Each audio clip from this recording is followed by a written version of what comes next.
All right, so we're working on the wing today, and I did already get started on the chest here, and I use this great alabaster mat, which is very feather-like and mellow compared to the white in the cheek. The little chickadee head turned out good, and I just want to talk a little bit about the direction you lay the beads today. Basically, I like to butt up against the bead work I've just done with a different angle to the beads than the one I just did. So by that I mean I went straight down pretty much with these chest beads, and now with the wings I'm going at an angle here. I'm using two different shades of gray. We're doing the couching method with these little 13s. If you come up and you're locking down every 3 instead of every 2, that's perfectly acceptable because they're little. So you don't have to be too careful with where you're locking it down. Just don't go over 3 beads as far as that goes.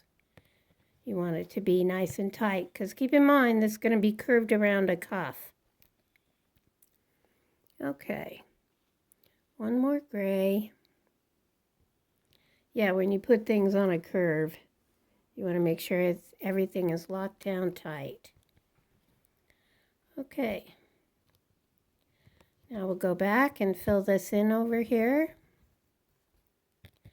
Use maybe one light gray. No, I think we'll keep this all the dark gray right in here.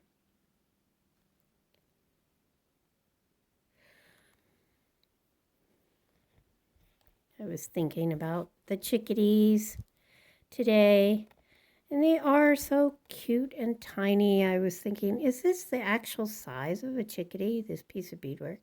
And I think it's a little bit smaller, but not much. They're pretty small. Okay, those are, you can't set them on there. They're rolling off. There we go.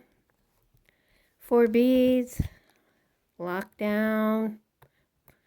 Those are on the double thread. This is the single thread that's going over the double thread and locking it down. As you can see here, I narrowed the body down a little bit as I was working on it. Sometimes the chickadees are fluffy when they're cold or wet, and sometimes they're not, so I opted for kind of medium fluff on the chickadee.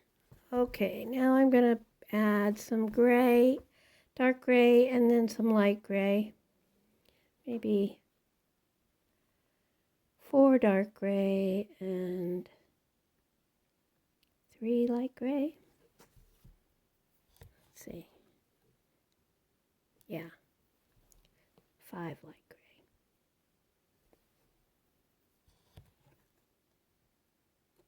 Decisions. Okay, doing the couching method, locking down every 2 beads.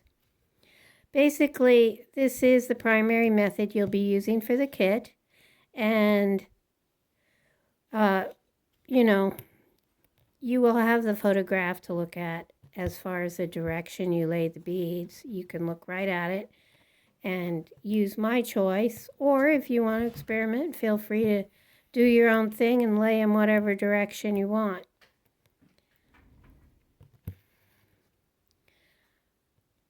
Keeping in mind the theory I told you just now about keeping the separation by changing the direction of the beads.